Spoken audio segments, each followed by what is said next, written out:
Hey, Rob. Hey, well, do you camp?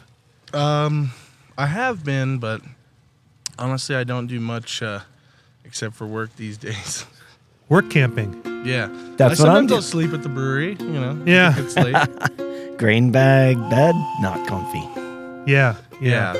Definitely not kind of roughing it, you know. Mm-hmm. So, you did a wonderful little mic check. Just tell us, everybody, who you are and what you're doing and what your next thing is. I'm Will Waltherson, beer maker and founder at Ad Astra, and we're starting a new project in Tempe, Arizona called Catalyst Crafted Ales.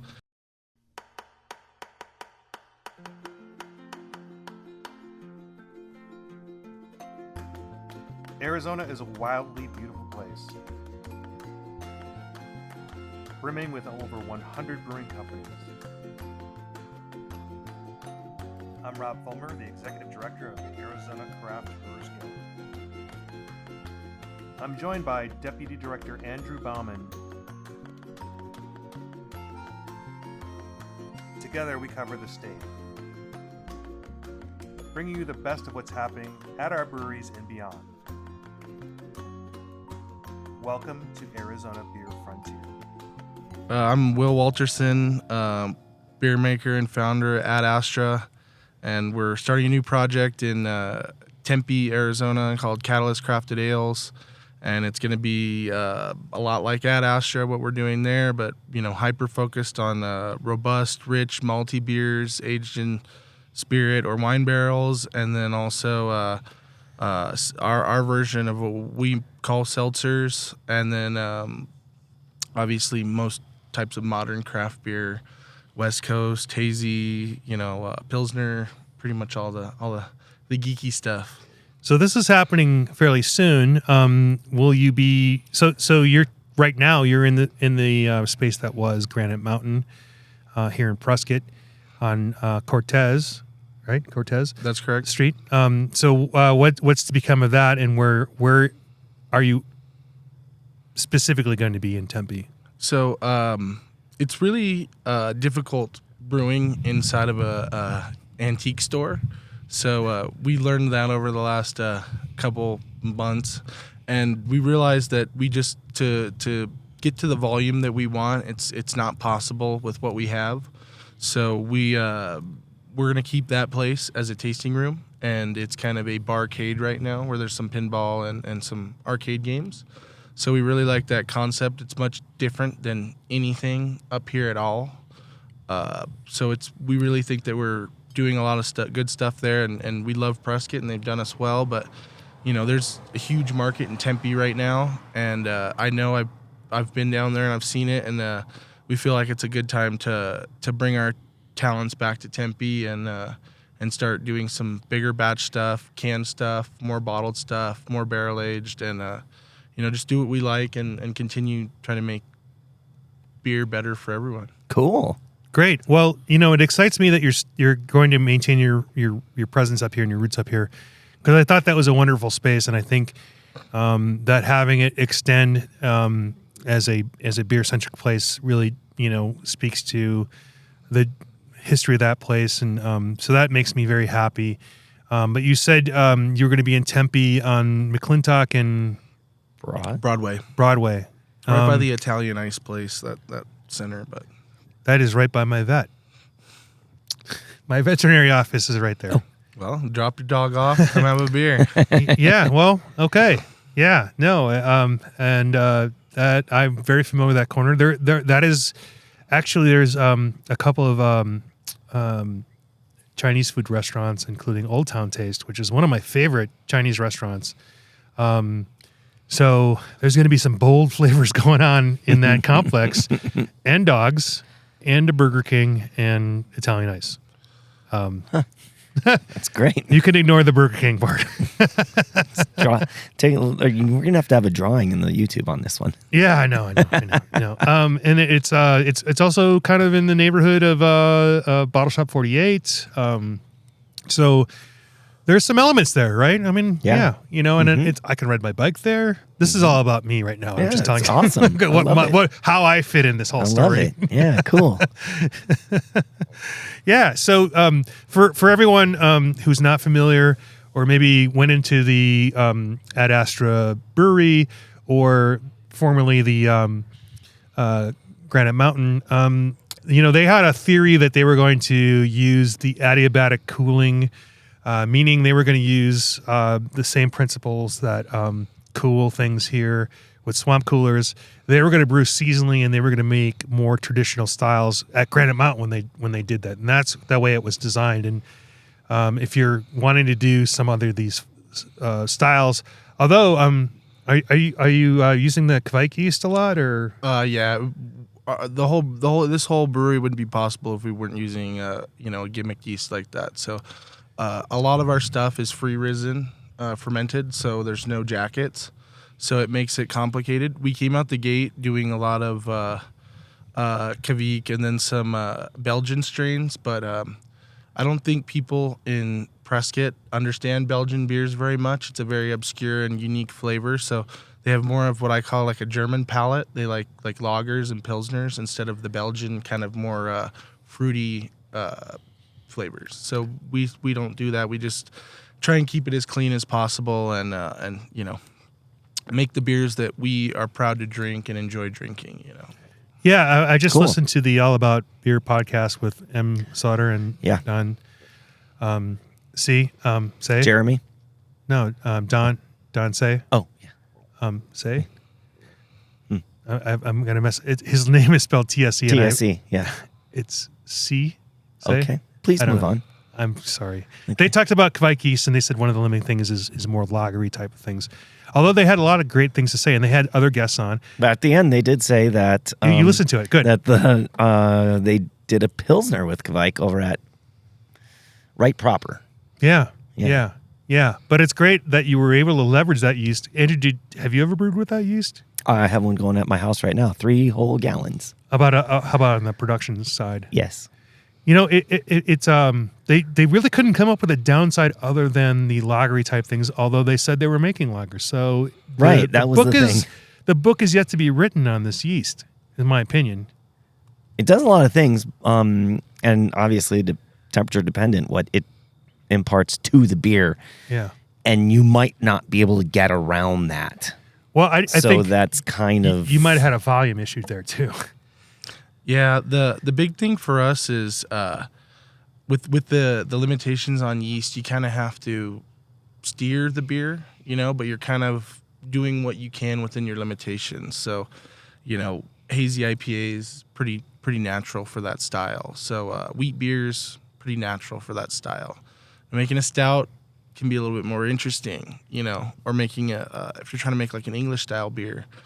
It's going to be a little bit more interesting, but we've learned a lot about these new types of yeast, and new to the United States type of yeast, and new to us. So I have a long history of yeast management in my brewing career. I came from the brewery, and we had one of the better labs in California. So we had a lot of people that would come and do analytics at our lab. So hanging out there and learning really some of the fundamentals of yeast and stuff, I think that really helped me a lot with this project. It helped me be a little bit more flexible and do stuff. But the nice thing about Catalyst is it's going to have all jacketed tanks. We're going to have a 10 barrel, so it'll be about the same size that I was brewing our Wren House is at. The original Wren House, the 10 barrel with the 20 barrel tanks before they did the expansion.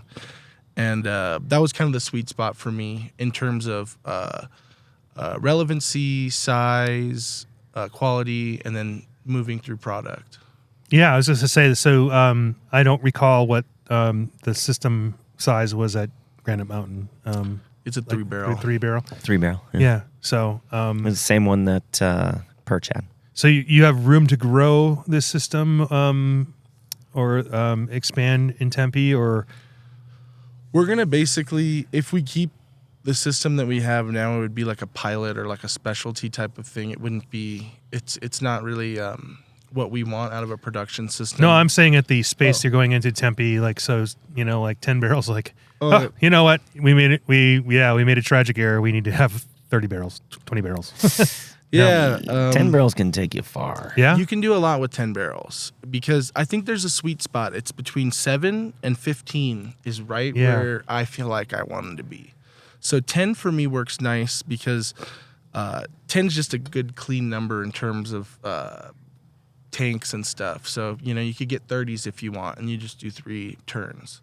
So we have a lot of flexibility in terms of that, but our main thing is we want to have beer available in cans and bottles and be able to do the beer that we feel we do at a high level and have that more available for people. I think that there's a lot of people in Tempe and in Arizona that could drink Arizona beer instead of buying Bottle Logic or Modern Times or something. So that's kind of what we want people to drink good beer that's from Arizona. We don't have to import it,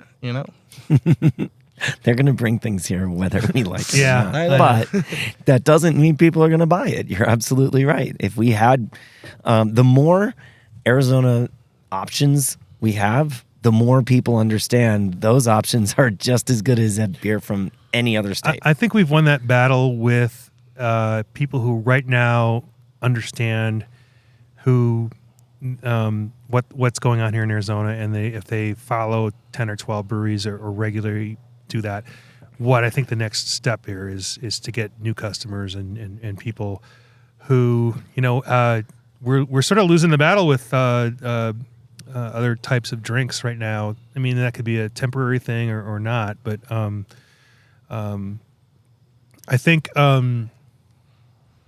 that having these places in different parts of the neighborhood, and yes, Tempe was considered saturated at one point, but I don't think it's truly saturated. Tempe was considered saturated in breweries? Yeah, because of Four Peaks, but I think Four Peaks has really moved beyond having just their tap room brew pub, because you had just even a few years ago you had Gordon Bierce downtown. You had Barley. Blasted Barley. That's the one. I was kidding. No. I mean, you had a couple other. You have Paddle House now, who's moving their brewing operations either. I don't think that changes very much of the dynamic there. But you have the shop, but I don't think you have anything in that neighborhood I talked about. Because clearly you have a Burger King there. So you ever heard of Fate Brewing? Yeah. So they have 100 mile. But they're all. There is no such thing as saturation. Yeah, I don't believe saturation exists. I think there's saturation in some areas, but like in where I've worked, like Orange County, San Diego, that to me feels more like saturation. I feel like Arizona's needs more. It's wide open. Needs more. Yeah. Well, let me say I agree with you, but all of a sudden the production was going out to Gilbert, to Mesa. So I'm saying it's good to have things come back to Tempe. As a Tempe resident, when I'm not a Flagstaff resident, I'll figure that out. I'll let you guys know where I'm going to actually live in a couple of months or something like that. But yeah, no, I mean that's. ¿Por qué no los dos? Yeah, I don't know. I got to vote somewhere. People, now I got to have some guy follow me around. We will return after these messages.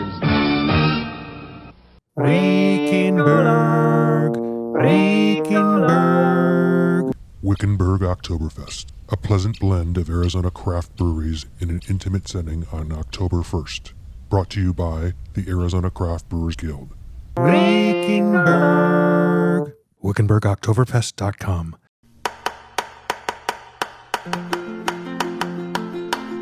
So are you moving to Tempe? Yes, I am. Oh my gosh, so- that is such a big adjustment. I used to live there, so it's not too crazy. It was more of an adjustment coming up here, I think. But we're the cool thing about Tempe is very diverse in terms of people. There's a lot of young college students that happen to like drinking beer, and there's also people that are more established, maybe middle-aged, that like drinking beer, and there's even older people. Where He just pointed at me. He just gestured my way. we're in a demographic up here where it seems like a lot more of retired type people as opposed to college students that are trying to drink a lot. So it's a little different, and there's definitely stuff that I never thought I would be making like red ales and stuff, just because I guess for my palate and what I've know about buying and selling and making beer, it's like that's not something that usually is like very popular. But it's like making a resurgence. You heard it here first. The red ale's on its way back. I really feel like it. I think you can make red ales. You just generally can't call them red ales.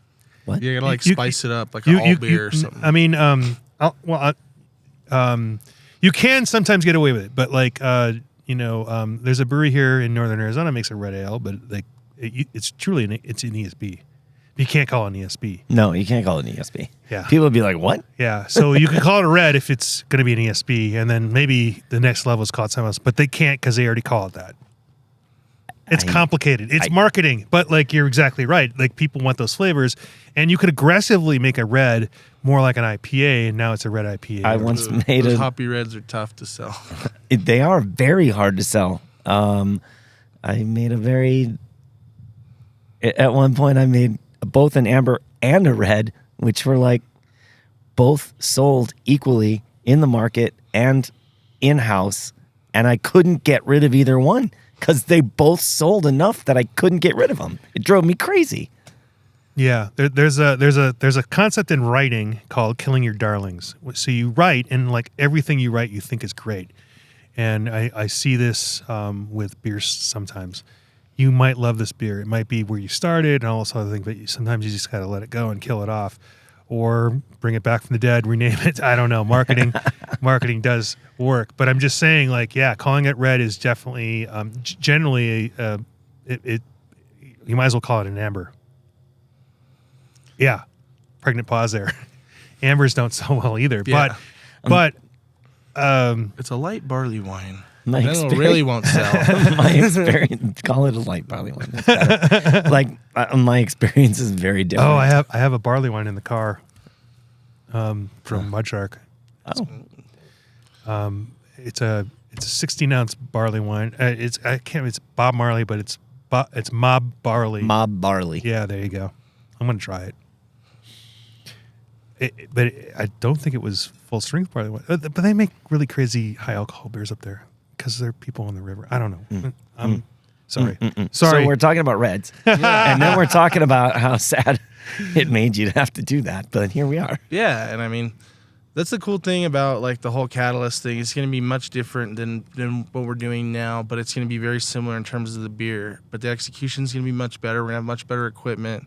It's kind of like going from driving a Pinto to like a Ferrari. So we're hoping that, or maybe a Corvette, maybe not Ferrari, but so we'll have a lot more control over a lot of things and a lot more ability to make stuff that we want and be more flexible. And we're also going to have food. We're going to have Salt Tacos. Sea and Land Tacos is going to be doing food for us. And I don't know if you've had them, but they're one of the better overall Mexican food I've had in Arizona, and their food truck. So this will be their first brick and mortar. So Cool. they have a really good following, and they make these octopus tacos that are like, I know it sounds a little scary at first, but they're good. They're really good. No, you're talking to the right guy. I love octopus. I love octopus. And it's super tender too. You know, it's not like chewing bubble gum or something. I don't know what they do. They cut it a certain way or put something on it. But so if you eat Asian food, like you can have like different kinds of pizza. Like, yeah, the chewy kind of octopus is just a different kind of pizza to me. Yeah, it's just what it is. But yeah, no. So you're bringing that food style there. It would be amazing. Because there's, like in Mesa, they have this expansion of the Asian foods, the markets. They have H-Mart. night markets. Oh, I love H-Mart. They have the Mekong market. They have that's all going on there. And I wish someday we just like secretly do this Asian beer pairing, because like people are very intimidated by those kinds of flavors. So you have like, I'll give you a year to work up with Old Town and just come up with some flavor pairings and just blow everyone's mind. Yeah, we were sitting down and having this seltzer we made the other day. It was a ginger lime, and we were thinking almost like reminded us of sushi, because like the fresh ginger and then the kind of the tartness, almost like the cucumber when you have like the appetizer with sushi. So I really like tasting food and tasting beer and having them together. I think it's like it's a sensation that not a lot of people appreciate or even understand very much, but people more so have an appreciation for wine in that sense. But drinking some of these dessert beers with like a slice of cheesecake or some of that stuff, it's just or mead's another one that's really like that too. It's like some of the big dessert or like pastry beers, and it just goes so nice. And I think it's just something that not a lot of people are like.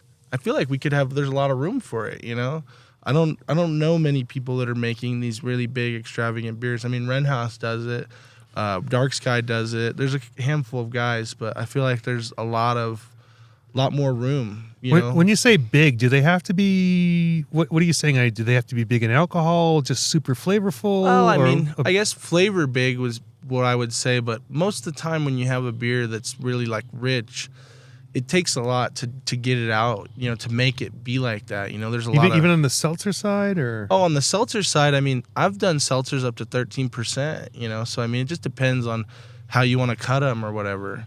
But we did one with Gatorade powder on like a 12.5% seltzer, and like people loved it because it was 12.5%, $8 pint. God. But yeah, it was experimental stuff, But yeah, I mean, when I say like a big beer, it's like big mouthfeel, big body, big flavors, bold. Like when it says something on the bottle, it's not like a mystery. It's like it hits you in the face when you taste it. That's really what we pride ourselves on. Is like if we say there's Indonesian vanilla, you're gonna taste the vanilla. If there's cinnamon, you're gonna taste it, but it's not hidden or anything. We don't rely on subtlety when it comes to our robust big beers. Wow. Well, I'm looking forward to getting hit in the face on McClintock and Southern or Broadway. I'm sorry. No, I'm really excited. Our office is right down the street on, not too It far is. away. We're like a mile and a half. It's perfect. Yeah, you guys will have to come and do some meetings or something. Do some podcasts. Some podcasts. Yeah. And have some beers. Yeah. Sounds perfect. All right, I'm giving you a year to figure this Asian food connection. It's a lot of pressure. Yeah, we'll I'm work putting on it it. all solely on you. Hey, also, Will got married yesterday. Yeah, I heard that. Congratulations. But he should Thank probably you. explain this. He's 'cause also a little hungover. I also hear he's got a new haircut, and I can't speak What to that was the because I deal? haven't seen. Yeah, so I was rocking the like Kenny Powers inspired like mullet for a while, and it was just kind of like I don't know. I used to play hockey when I was young, and it was a really cool hairstyle. Like I remember guys like Jaromir Jagr and hockey players always had it, and so like I liked it. Old time hockey. Yeah, old time hockey like Eddie Shore and Gordie Howe. He knows the line. Damn. But yeah, I mean, Slapshot's one of my favorite movies. of Gordie all Howe. time. But yeah, so it was just one of those things where I was getting married, so I was held down at gunpoint, and they gave me like a gentleman's haircut. So Here we are. Yeah, now I gotta part my hair and stuff these days. If I don't, my hair is so curly, I end up looking like Kramer or Eraserhead or something. Yes. This is not. I just want to warn you. You haven't been in Tempe one. That's not the style. It's always this style. I got a whole new hairstyle thing going on there. Like, Oh. I take my hat off and show you how bald I am because I screwed it up. Had to shave my whole head, start over, Yeah. and never grew back. Yeah. So, Story of woe from Rob. so hey, it's getting dark and we got to let these guys go. But I just want to say, Slapshot is a Christmas movie, and if anyone wants to argue with me, it is a Christmas movie. Okay. That's our byline for now. That's Hey, it. thanks for coming out, man. Thanks, Thank you Will. guys. I appreciate you. Cheers, man. Cheers.